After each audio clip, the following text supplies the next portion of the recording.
Hello and welcome. We all love to think of ourselves as these independent thinkers, right? That we make our own rational choices. But what if I told you that there's a powerful and, well, often invisible force that's guiding a ton of your decisions, from what you buy to what you believe? Today, we're going to pull back the curtain on one of the most fundamental parts of human behavior, the herd mentality. We're going to explore why we follow the crowd, the hidden science behind it, and maybe most importantly, how we can actually learn to choose our own path. Okay, I want you to really picture this. You're walking down a street in a city you've never been to. Your stomach is absolutely rumbling, and you're faced with this exact choice. To your left, a restaurant with nobody inside. You could get a table, no problem. To your right, a similar-looking place, but there are maybe 20 people patiently lined up outside the door. Just take a second. Which way are you leaning? If you're like most of us, your brain is already pulling you toward that line. It just feels automatic, doesn't it? The food has to be better. Why else would all those people be waiting? Well, that powerful, almost magnetic pull you just felt, it actually has a name: social proof. This is the fancy term for our tendency to see an action as more correct when we see other people doing it. It's a mental shortcut. I mean, think about it. Instead of doing all the hard work, reading reviews, checking the menu, peeking inside, we just outsource the decision to the crowd. We make a really simple, powerful assumption. The group knows something we don't, so we follow their lead. And this goes so far beyond just picking a place to eat. Think about how often this shows up in your life. Have you ever bought something online not because you researched it, but just because it had thousands of 5-star reviews? Yep, that's social proof. Or have you ever found yourself laughing at a joke in a movie theater that you didn't really get, only because the whole room was roaring with laughter? This is the uncomfortable truth we're digging into today. A huge chunk of our lives, from the clothes we wear to the opinions we hold, is shaped by the silent and often unconscious pressure of the herd. So here's what we're going to cover. We'll start by looking at the invisible leash that's always pulling on us. Then we'll dive deep into the fascinating science of your brain on conformity. After that, we'll see the herd in daily life with the modern, maybe even surprising examples. And most importantly, we'll give you a toolkit for becoming a conscious contrarian so you can start choosing your own path with a lot more intention. All right, let's jump into section 1, the invisible leash. You see, the real issue here isn't just that we follow other people, it's that we do it so often without even realizing it. It doesn't feel like a choice we're making. It feels more like a magnetic pull, like some kind of invisible leash guiding us without us even being aware of it. I mean, our world today is just incredibly complex. Think about it. We are bombarded with a crazy number of choices every single day. Should I watch this new show everyone's talking about? Is this stock a smart buy? Is this neighborhood a good place to live? Our brains, which are designed to be really energy efficient, simply can't research every single little choice from scratch. We'd be exhausted. So to cope, they use a powerful shortcut, a simple rule of thumb. If the crowd is doing it, it's probably a safe bet. Following that rule saves a ton of mental energy. We basically just outsource our critical thinking to the group. But this shortcut has a really dangerous side effect, and it leads to something called pluralistic ignorance. This is a bizarre and, frankly, kind of terrifying social thing that happens. Imagine you're in a meeting and a new strategy is proposed. Privately, you think it's a terrible idea, and let's say almost everyone else in the room agrees with you. But nobody wants to be the first one to speak up and look stupid, so everyone just stays quiet. You look around, you see all this silence, and you mistakenly think, wow, I guess I'm the only one who thinks this is a bad idea. So you stay quiet too. And the result? The entire group agrees to do something that almost nobody in the room actually supports. We just suppress our own judgment to avoid feeling awkward. So why is that discomfort so powerful? Why does the urge to fit in feel so overwhelming that it can actually overpower our own common sense? To answer that, we need to kind of put on our lab coats and look at the hardware itself, your brain. In this next section, we're going to get into the deep evolutionary, psychological, and even neurological reasons for our powerful need to conform. Let's just go back in time for a second. For pretty much our entire history as a species, being a lone wolf was a death sentence. You'd either get eaten by a predator or you'd starve. Belonging to a tribe was everything. It meant food, protection, a chance to have a family. So evolution programmed our brains with a very simple, very effective rule: stick with the tribe. If the group suddenly started running, you didn't stop and ask why, you just ran. The ancestors who stopped to think about it, well, they got taken out of the gene pool. We are the direct descendants of the ones who ran first and asked questions later. That ancient software is still running on our modern hardware, influencing choices that have nothing to do with life or death. Now, this ancient instinct was famously shown in these brilliant experiments back in the 1950s by a psychologist named Solomon Asch. So take a look at this. The task is super simple. You just have to say which of the 3 lines on the right is the same length as the one on the left. The answer is obviously C, right? It's not a trick question. Now imagine you're in this study. You're in a room with 7 other people who you think are also participants, but they're not. They're all actors, they're in on it. For the first couple of rounds, everything goes fine. Everyone gives the obvious correct answer. But then, on the 3rd round, something weird happens. The first person confidently says the wrong answer. Then the second person says the same wrong answer.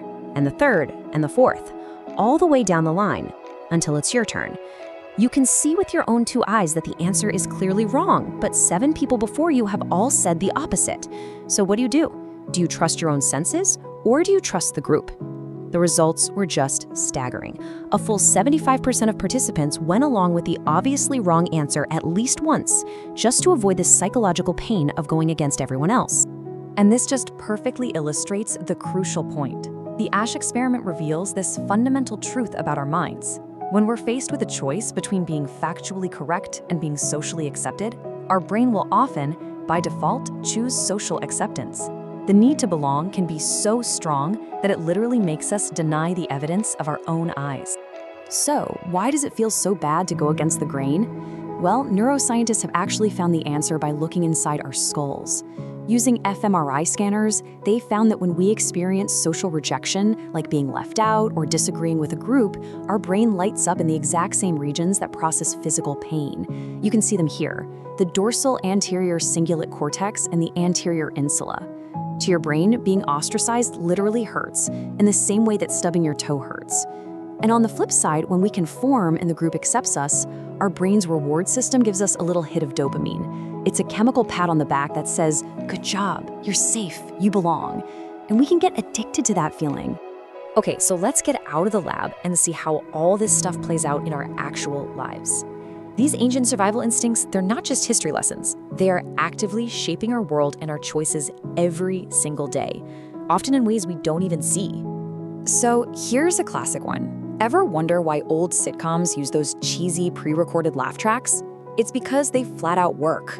That canned laughter is a pure, distilled version of social proof. When your brain hears other people laughing, even if you know it's fake, that ancient logic kicks in. The herd finds this funny, so it must be funny.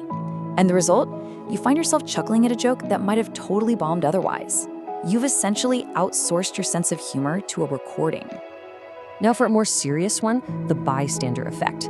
Imagine you see someone collapse on a busy sidewalk. Your first thought might be to help, but then you look around and you see dozens of people just walking past, not even reacting. This is where pluralistic ignorance comes in. Your brain's logic switches. While nobody else seems worried, if this was a real emergency, somebody would be doing something, and so you do nothing. Everyone is looking at everyone else for cues, and since no one is acting, the group's decision becomes inaction. The herd's paralysis can actually override our own individual morality. And finally, let's talk about money. The stock market is basically driven by 2 emotions, fear and greed. A new stock or a crypto coin starts to just skyrocket. Social media is buzzing. It seems like everyone is getting rich. You feel that deep, anxious pull, the fear of missing out, FOMO. This is pure herd mentality. It's a primal panic. Your brain isn't thinking about risks or fundamentals. That ancient logic is just screaming, "The tribe found a huge score, I can't get left behind." And that fear of being excluded from the win is so powerful that it completely silences your rational brain, which is why so many people end up buying at the very peak of a bubble, right before it pops. So, after hearing all that, are we just doomed to be sheep, blindly following the herd forever? No, absolutely not. The good news is that we have a prefrontal cortex, the part of our brain that's responsible for reason and logic. We can learn to override these old instincts. So let's get into the solution. A practical 4-step toolkit to help you become what I call a conscious contrarian. Here it is, the toolkit. It's simple to remember, but it is incredibly powerful. First, you have to learn to recognize the pang, that physical feeling of conformity pressure. Second, you have to insert a why pause. Third, you've got to actively seek dissent to break out of your own bubble. And fourth, you build up your tolerance for being different by practicing micro-rebellions. Let's break each of those down. Step 1 is all about awareness. The next time you feel that internal pressure to go along with something you're not sure about, I want you to just stop and pay attention to your body. Do you feel a tightness in your stomach, a little bit of anxiety, a fear of being judged? That feeling, that little pang, that's your brain's alarm system warning you about a potential social risk. The key is to not just react to it, but to notice it, acknowledge it. You can even say to yourself, there it is. That's my ancient brain trying to keep me safe. Just recognizing that feeling and naming it creates this critical little bit of space between the impulse and your reaction. Okay, step 2 is about getting your modern, rational brain in the game. The psychologist Daniel Kahneman talked about 2 ways we think. System 1 is our fast, automatic, intuitive thinking. That's where herd mentality lives. System 2 is our slow, deliberate, logical thinking. To break the herd instinct, you have to consciously switch gears into System 2. And you do this with a really simple trick, the why pause. Before you join that line or buy that product or agree with the group, just stop for a few seconds and ask yourself, why am I actually doing this? Do I have real evidence that this is the right choice for me? Or am I just following the crowd because it's the easy thing to do? Forcing yourself to come up with a real reason breaks that automatic loop and puts your conscious mind back in control. By default, we all tend to surround ourselves with people and information that confirm what we already think. It creates this comfortable echo chamber that just amplifies the voice of our own little herd. So the third step is to deliberately break out of it. If everyone you know is excited about some new investment, make it a point to go find and read a couple of well-researched articles from smart people who think it's a terrible idea. If your entire social circle has one political view, find a chance to have a respectful chat with someone intelligent who holds the opposite view. The goal isn't even to change your mind. It's to expose your brain to well-reasoned dissent. This shows your brain that other intelligent views can exist, and it kind of vaccinates you against the dangers of groupthink. Remember how we said that social rejection feels like physical pain? Well, your brain is terrified of that feeling. You have to teach it through experience that being different isn't actually going to kill you in the modern world. You can do this with what I call micro-rebellions. These are just small, harmless, low-stakes things that go against the social grain. Order something weird on the menu that nobody else is getting. Be the first person in a meeting to voice a slightly different but thoughtful idea.